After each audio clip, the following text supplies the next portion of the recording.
Iya, saudara, kemarin saya ngobrol dengan Pak Lukas, ya, saya banyak mendapatkan juga berkat dari kesaksian beliau.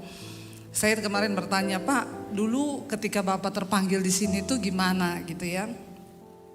Salah satu yang saya tangkap dari beliau tuh berkata gini, Bu, saya ini pelayanan di sini itu ya memang luar biasa. Semua orang yang datang ke Amerika itu pasti yang ada di benak mereka itu sukses. Saya yakin saudara datang ke sini kan pasti dengan tujuan ingin memperbaiki, mendapatkan sebuah kehidupan yang lebih baik. Dan itu wajar, namanya juga manusia. Semua harapan orang ke Amerika itu pasti sukses. Ya, lalu mereka bekerja dengan sekuat tenaga, tapi ada satu hal menarik yang Pak Lukas sampaikan ke saya. Nah, disitulah Bu, saya itu terpanggil untuk membawa. Dalam penggembalaan ini, orang yang datang ke sini bukan hanya sukses mencari uang, tapi mereka bertemu Tuhan. Ya, hari ini saya ingin sampaikan firman Tuhan dengan tema kesuksesan palsu. Saudara, sesuatu yang lebih berbahaya daripada kegagalan adalah kesuksesan palsu. Lebih baik kita gagal daripada kita menikmati sukses yang palsu. Ya, kalau gagal orang masih bisa bangkit, dia masih bisa berusaha lagi. Tetapi ketika seseorang sudah menikmati kesuksesan yang palsu, itu yang berbahaya.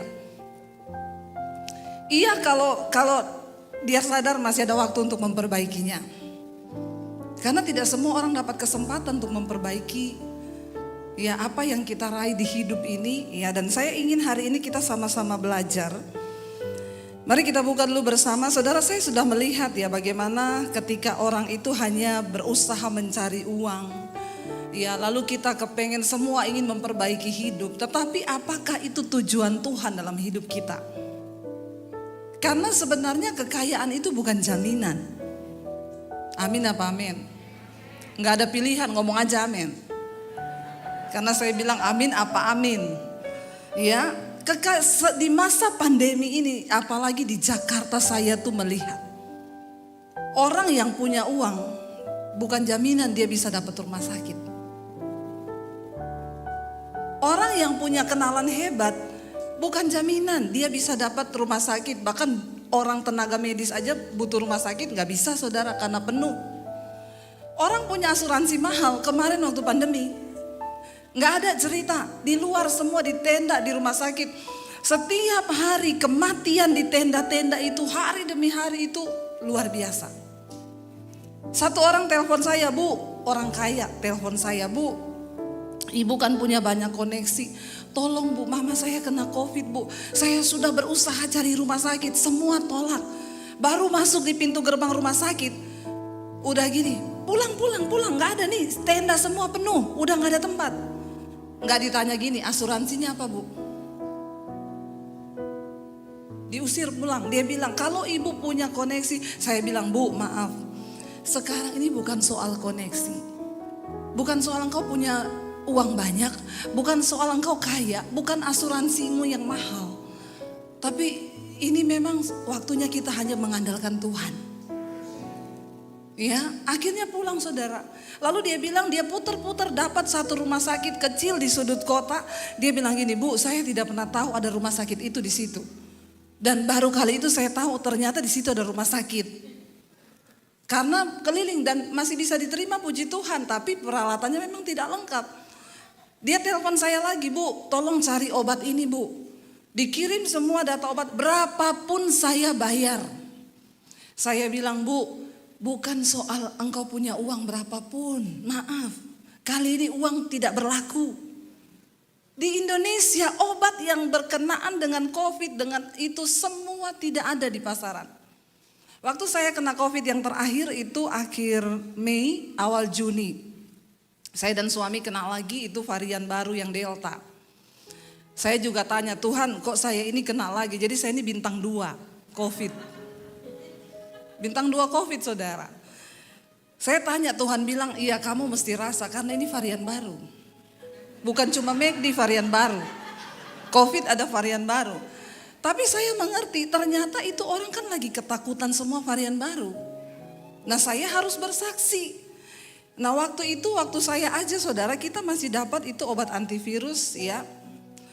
Itu saya masih beli, saudara bisa bayangkan saya disuruh minum 1 hari itu 8 butir.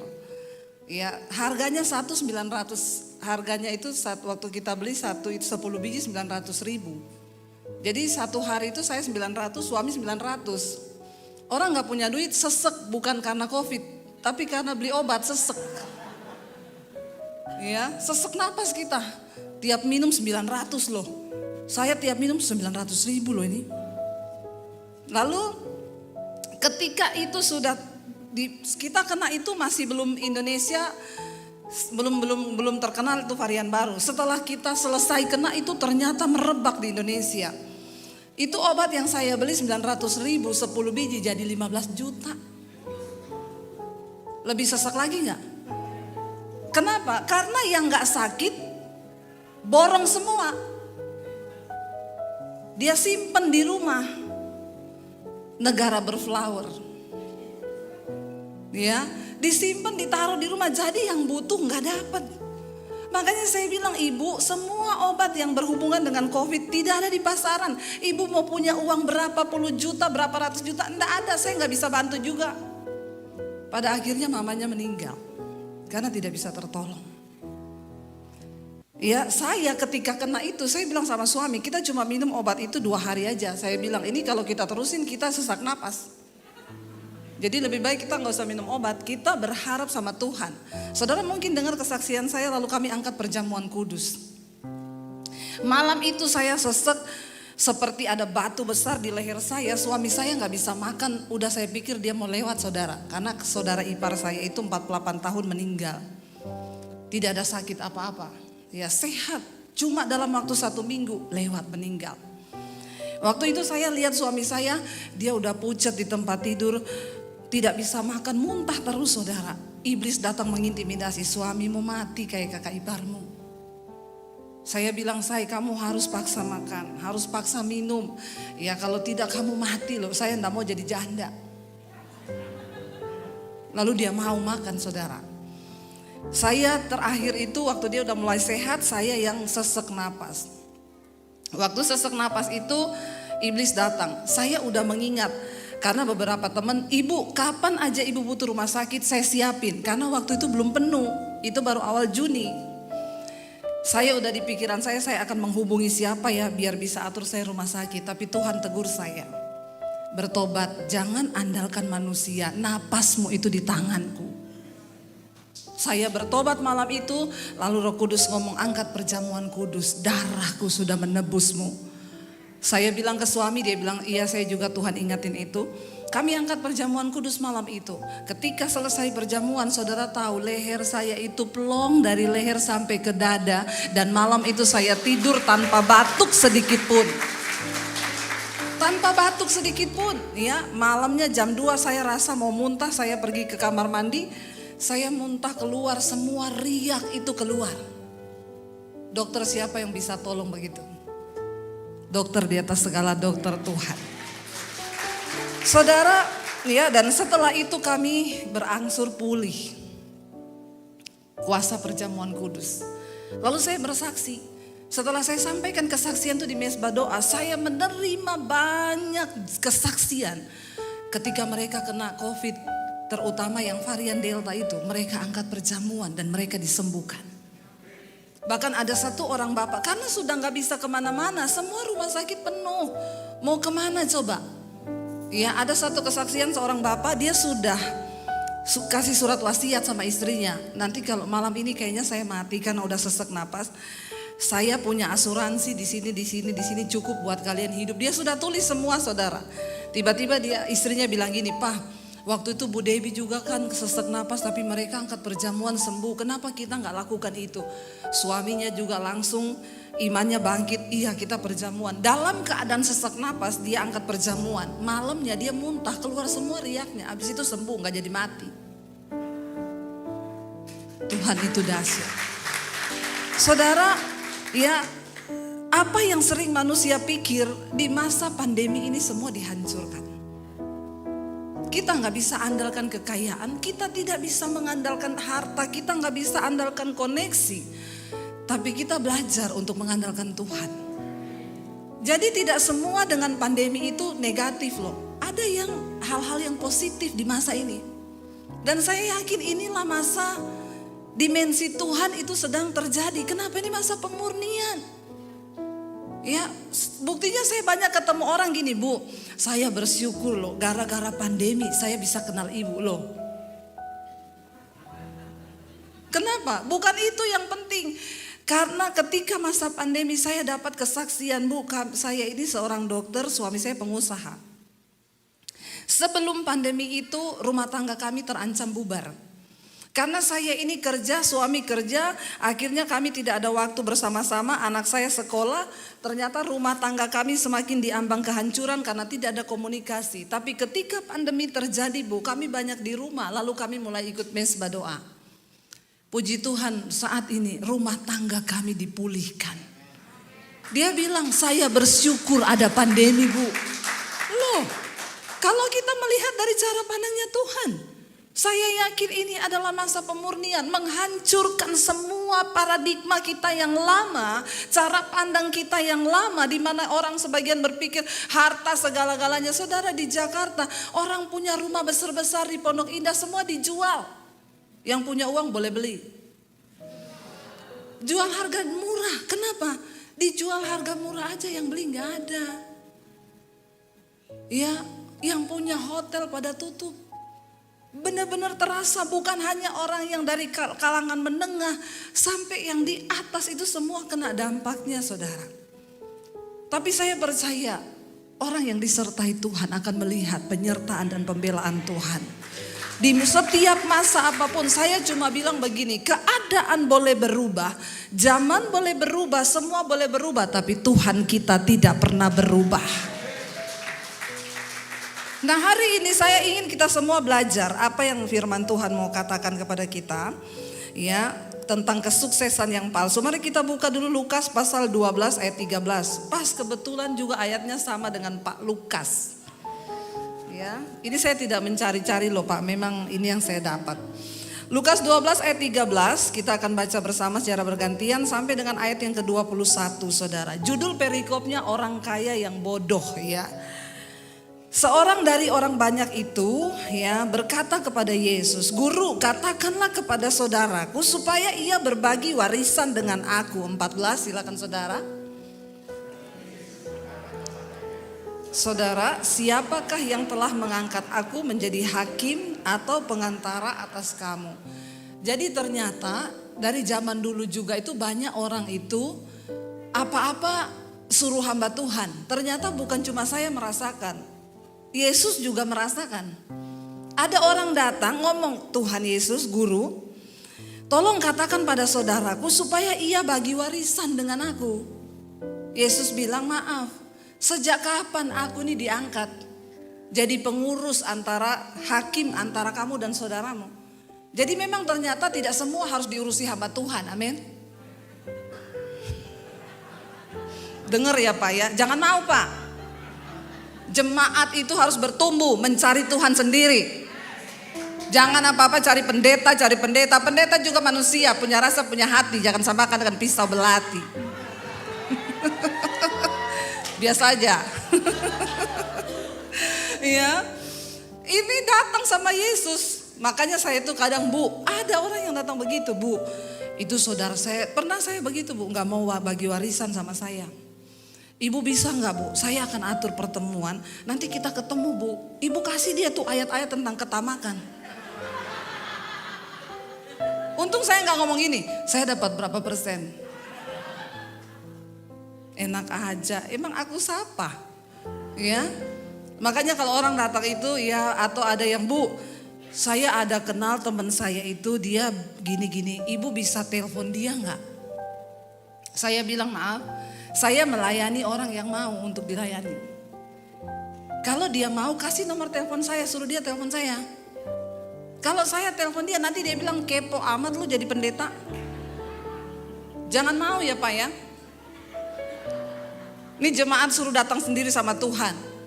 Saya itu makanya tadi Pak Lukas ngomong, Bu nanti selesai khotbah, Ibu nanti di belakang ya. Siapa tahu ada yang minta didoakan. Tidak terima. Saya mau ngomong memang jangan minta saya doakan saudara. Datang sendiri sama Tuhan. Engkau punya hak istimewa untuk datang sama Tuhan. Dan engkau harus berjumpa dengan Tuhan secara pribadi. Supaya engkau mengalami Tuhan. Gak usah pakai perantara pendeta. Engkau punya iman datang sama Tuhan. Yesus berkata begitu ya. Ayat yang ke-15. Katanya lagi kepada ya. Ayat 15, katanya lagi kepada mereka, berjaga-jagalah dan waspadalah terhadap segala ketamakan. Sebab walaupun seseorang berlimpah-limpah hartanya, hidupnya tidaklah tergantung daripada kekayaan itu. Ya, ini tentang pandangan tentang kesuksesan.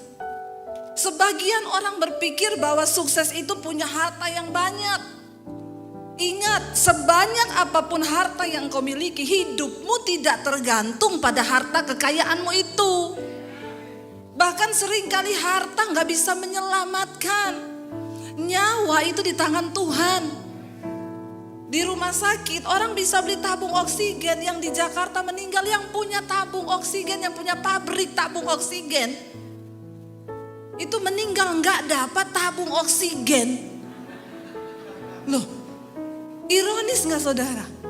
Ironis. Ada satu orang ibu kesaksian di mesbah doa saya.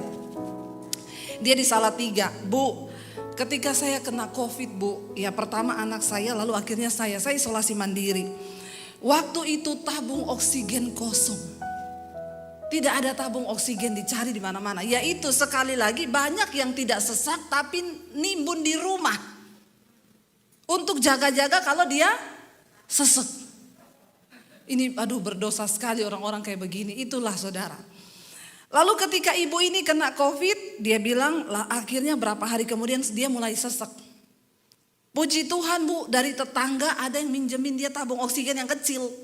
Waktu dalam keadaan dia sesek saudara, itu tabung kan isinya tinggal sedikit.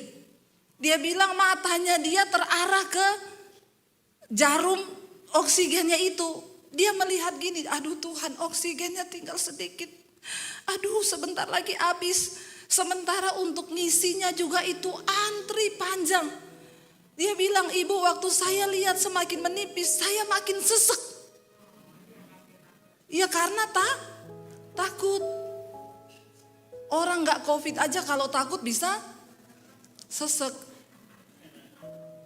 Ada ibu-ibu ngomong sama saya, bu saya 1,5 tahun selama COVID tidak pernah keluar rumah loh bu. Saya keluar halaman rumah aja tidak pernah loh bu. Kenapa? Takut.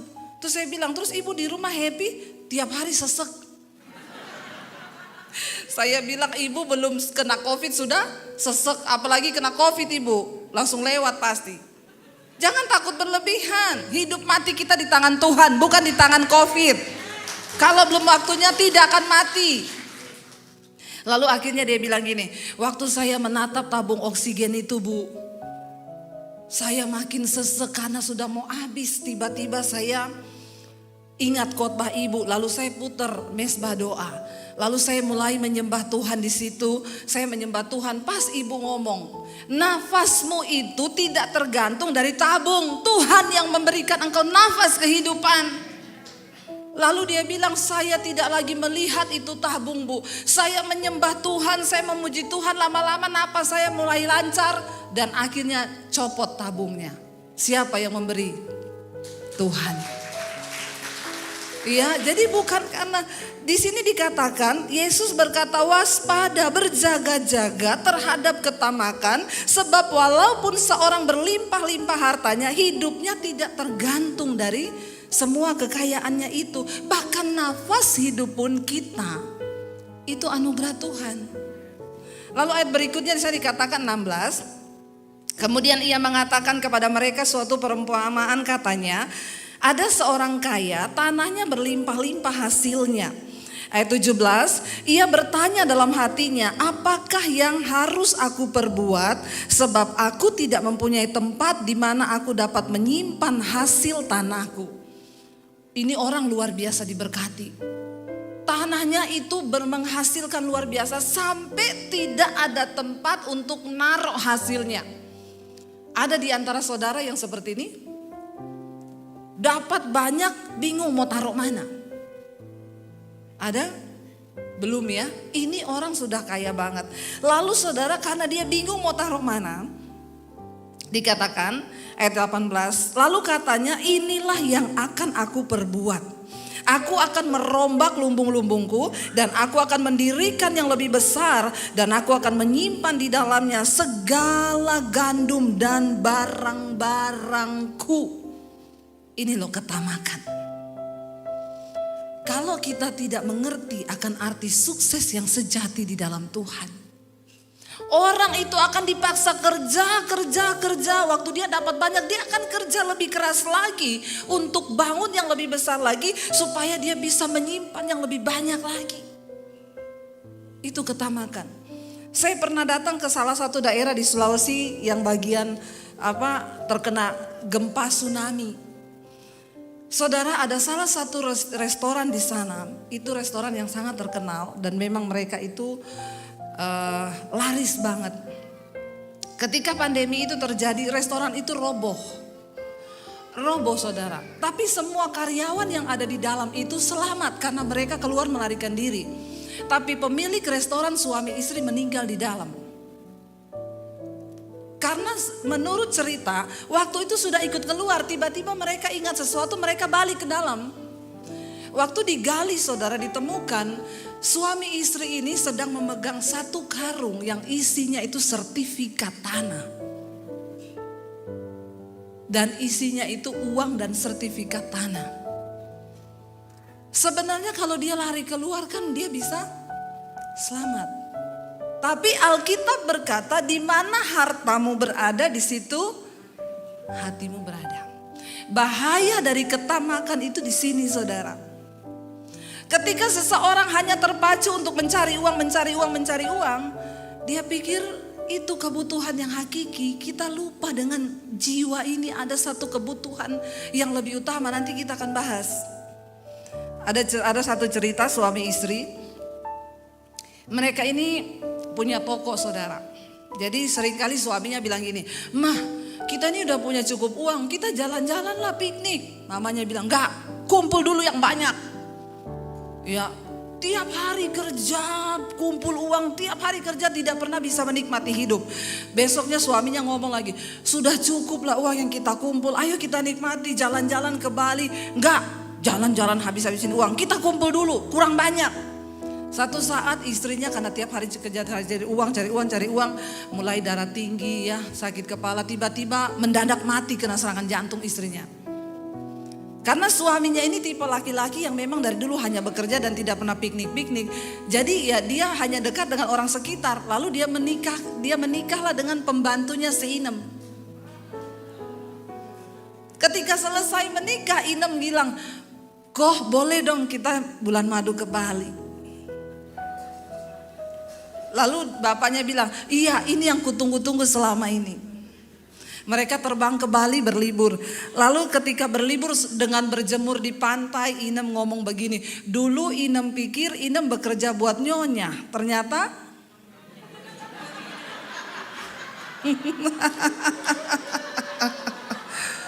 hello." Jangan punya konsep kesuksesan yang salah. Bolehlah engkau menikmati hidup, tapi nanti kita akan lihat untuk menikmati pun engkau butuh anugerah Tuhan. Karena tidak semua orang itu bisa mencari dan dapat karunia untuk menikmati. Saya ini cuma karunia menikmati toh. Lo kemarin di sini dikasih bisnis kelas loh. Saya bilang, aduh sebenarnya nggak perlu loh, saya naik di ekonomi juga nggak apa-apa. Karena bukan apa-apa Pak, kalau naik bisnis kelas saya takut salah pencet. Tiba-tiba saya pencet keluar pintu darurat, habis saudara. Tapi jangan sebodoh itulah, pelajari di YouTube dong bagaimana caranya. Oh ini, oh kalau pencet ini, oh ini begini. Ya kita kan harus belajar hidup ini, amin. Karunia menikmati itu tidak semua orang punya saudara. Kadang ada orang punya karunia cari duit, toh dia cuma cari duit. Tapi untuk bisa menikmati itu anugerah juga. Kita perlu minta sama Tuhan.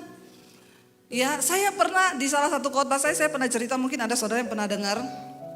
Kita waktu itu pergi ninjau salah satu villa di Puncak di Bogor untuk kita mau adakan retreat di sana. Sampai di sana saya lihat penjaga villa itu, luar biasa loh. Anaknya berenang di kolam renang, istrinya goreng pisang di dapur, bapaknya duduk di pinggir kolam sambil ngeliatin anak berenang. Saya tanya, Pak, yang punya villa tinggal di mana? Di Jakarta. Jangan ketawa dulu.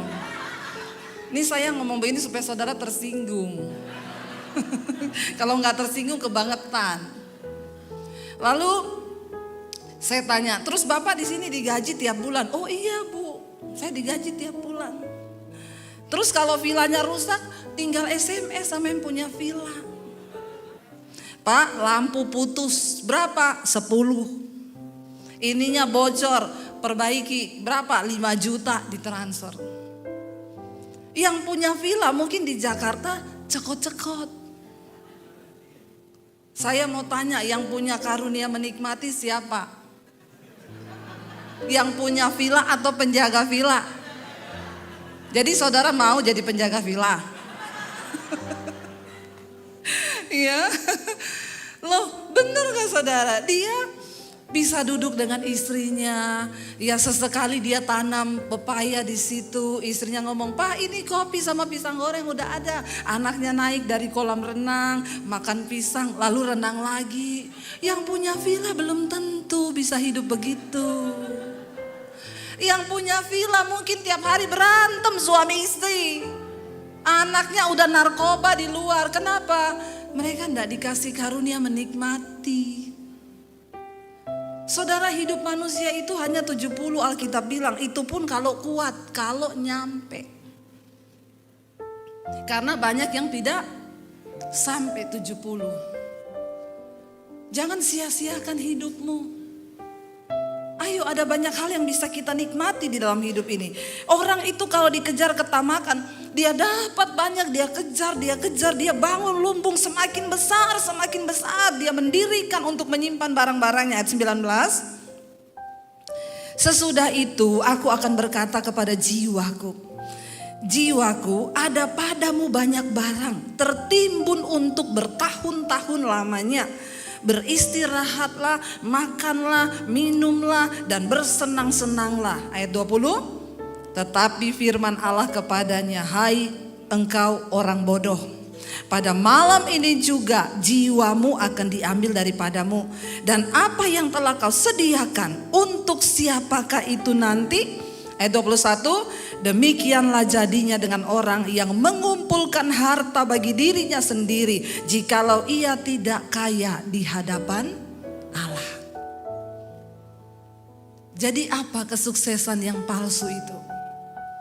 Waktu engkau dengan nafsu mengejar segala ketamakan untuk dirimu sendiri.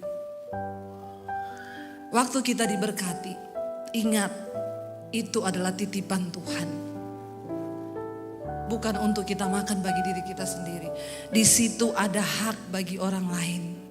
Terutama bagi kepentingan kerajaan Allah di muka bumi ini. Ketika dia sudah menyimpan segalanya, dengan sombongnya dia berkata, hai jiwaku, ada padamu banyak barang. Ya, nikmatilah, bersenang-senanglah ya. Karena untuk bertahun-tahun lamanya semua kebutuhanmu sudah ada. Dia lupa bahwa untuk menikmati semua yang dikasih itu juga anugerah Tuhan. Kita gak bisa pegang kendali atas nafas hidup. Yang namanya kematian itu bisa datang kapan saja. Saya selalu berkata, yang saudara ikut mesbah doa itu saya selalu bilang, jangan takut dengan kematian. Jangan terlalu takut dengan COVID. Kalau belum waktunya mati, kita tidak akan mati. Tapi kalau sudahnya waktunya mati, tidak usah tunggu kena COVID. Amin apa amin? Kita lagi duduk saja bisa mati. Ada orang mati karena tertawa loh.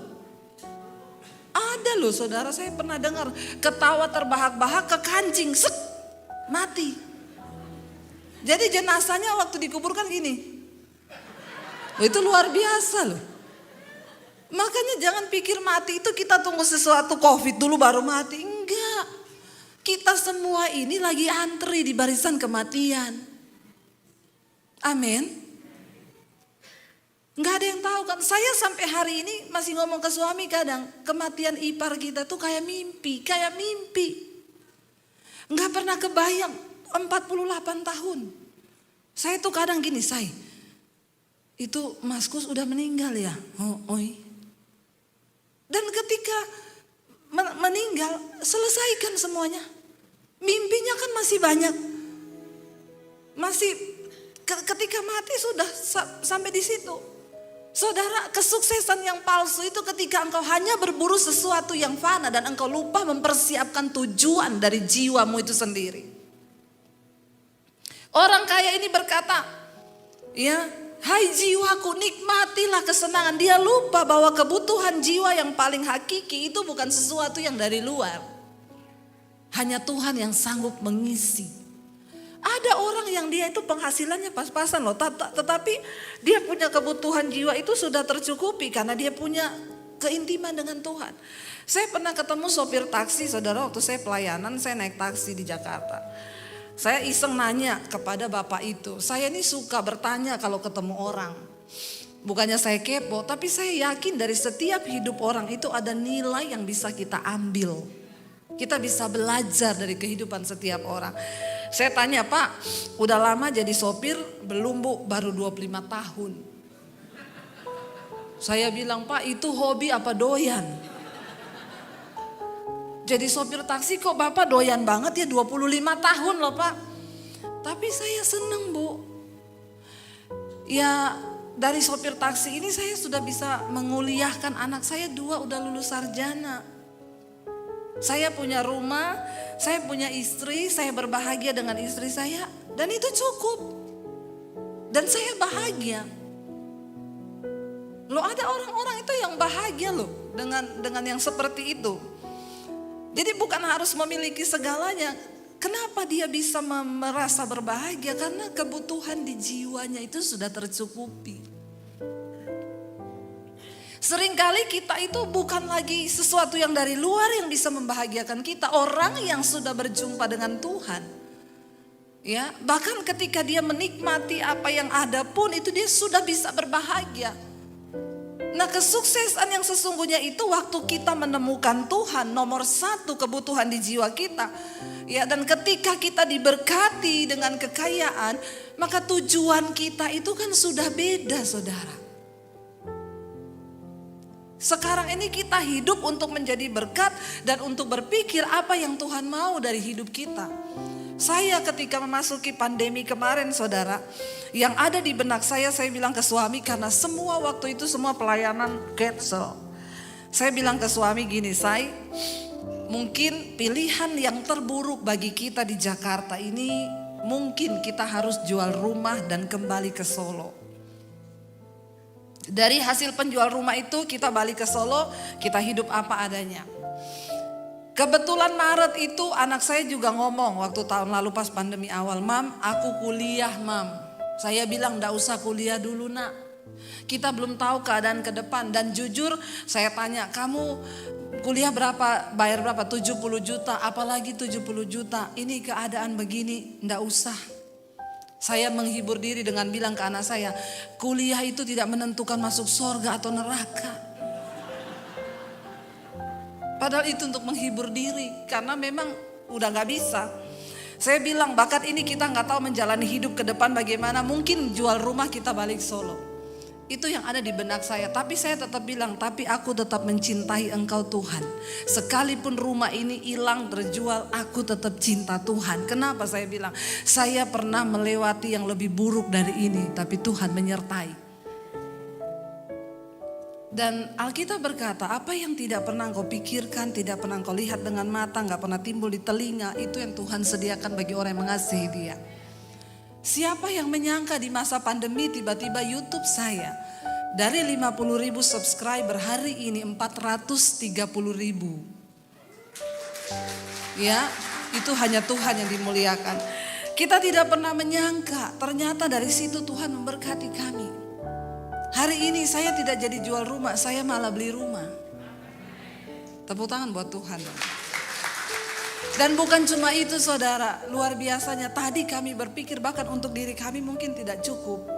Di masa pandemi ini, semua bagi kemuliaan Tuhan kami sudah bisa membangun 8 gereja di desa-desa terpencil.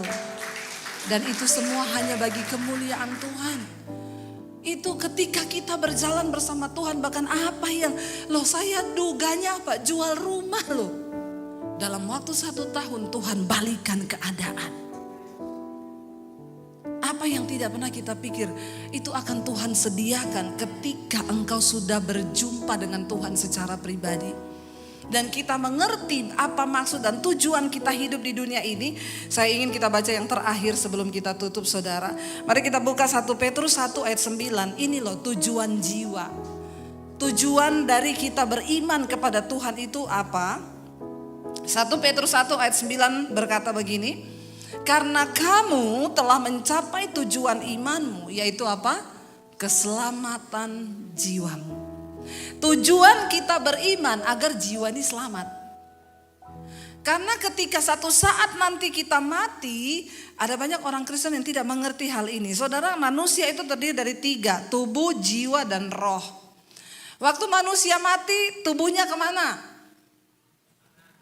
Kembali jadi tanah. Makanya mau secantik apapun engkau, nanti cuma balik ke tanah. Enggak usah rempong, tarik kanan, tarik kiri, pakai benang, pakai kabel, pakai kawat. Yang terpenting itu kecantikan batiniah di hadapan Tuhan. Ya, itu yang nomor 1 kita kejar. Tubuh akan jadi tanah, dimakan ulat, kembali ke tanah. Lalu pertanyaan berikut, roh kemana waktu mati? Kembali kepada Tuhan. Ya, di dalam kitab Pengkhotbah dikatakan ya, sebagaimana ya tanah itu kembali menjadi tanah, demikian roh manusia itu akan kembali kepada Allah. Karena roh ini adalah pelita Tuhan dalam hidup manusia. Lalu saya mau tanya, jiwa kemana waktu kita mati? Jiwa kita kemana? Jiwa ini kan keakuan kita nih. Jiwa saya ini ya jiwanya Debbie nih. Kalau roh itu kan gambar diri Allah dalam diri manusia, sehingga kita dikatakan ciptaan yang paling mulia. Dan waktu manusia mati, roh kembali kepada Allah yang mengaruniakannya. Lalu jiwa kita kemana? Yesus berkata, jangan kamu takuti mereka yang hanya berkuasa membunuh tubuh, tapi takutlah kepada Allah yang berkuasa membunuh jiwamu di dalam neraka. Waktu manusia mati, jiwamu itu yang akan dihakimi. Yang orang kaya tadi bilang, hai jiwaku, bersenang-senanglah. Nikmatilah semua harta yang ada di dalam lumbung ini. Di dalam jiwa manusia ada pikiran, perasaan, dan kehendak. Ini keakuan kita. Kesuksesan yang palsu itu waktu engkau mencoba mengisi jiwamu dengan hal-hal yang fana. Tapi kesuksesan yang asli ketika engkau mengisi jiwamu dengan Tuhan. Dan engkau bisa mengerti apa tujuanmu hidup di dunia ini. Bukan soal mati atau hidup. Waktu kita mati asal kita sudah melakukan kehendak Bapa, itu adalah kemuliaan. Saudara, mari jangan hanya tertuju pada perkara duniawi. Hari-hari ini kejar Tuhan. Bangun mesbah dalam keluargamu. Suami istri hidup takut Tuhan. Anak-anak cari Tuhan. Kita bersehati bergandengan tangan untuk berkata, Tuhan datanglah kerajaanmu, jadilah kehendakmu dalam keluargaku seperti di sorga. Jadi waktu kita mati ingat, jiwa kita akan dihakimi. Pikiran, perasaan, dan kehendak kita. Makanya itu saudara, mari kita tundukkan jiwa kita hanya kepada kebenaran firman Tuhan. Jiwa itu apa? Pikiran, marah. Waktu kita suami istri bertengkar. Saya percaya di sini tidak ada lagi yang berantem 1 hari 2 hari nggak omongan. Ada di sini? Suami istri yang berantem tidak bicara 1 hari ada? Tidak usah angkat tangan, saya baptis ulang. Kita rendam agak lamaan ya Pak, 15 menit. Biar buka mata langsung di rumah Bapa di sorga. Loh benar gak saudara? Sebagai orang percaya, orang Kristen, gak usah muluk-muluk engkau ke gereja. Di rumah suami istri, diam-diaman gak kalau berantem? Bertobat loh. Ya, tidak ada, kita tidak boleh berantem lebih dari 5 menit. Selesaikan langsung. Itu artinya engkau menundukkan jiwamu kepada firman. Karena ingat yang akan dihakimi jiwamu. Sudah ada musik berarti sudah selesai. Saya tahu itu kode saudara. Ya, supaya tidak kelamaan. Ya, kita bangkit berdiri bersama. Kita percaya bahwa yang terutama di dalam hidup ini adalah ketika kita mencari Tuhan. Karena hanya Yesus saudara, segala-galanya bagi jiwa kita. Lebih dari segalanya, ku ingin Kau Tuhan.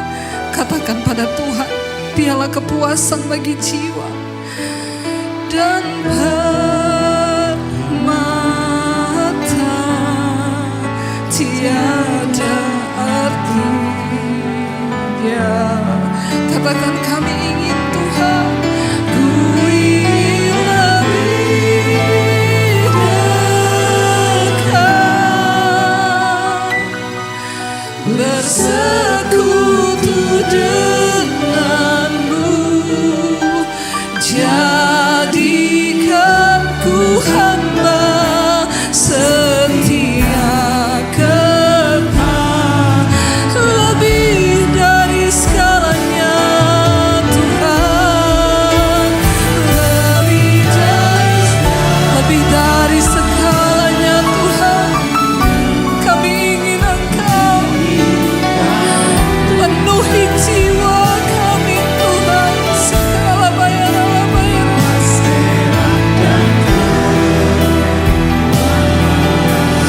Amin. Biarlah bersama kami ingin lebih dekat,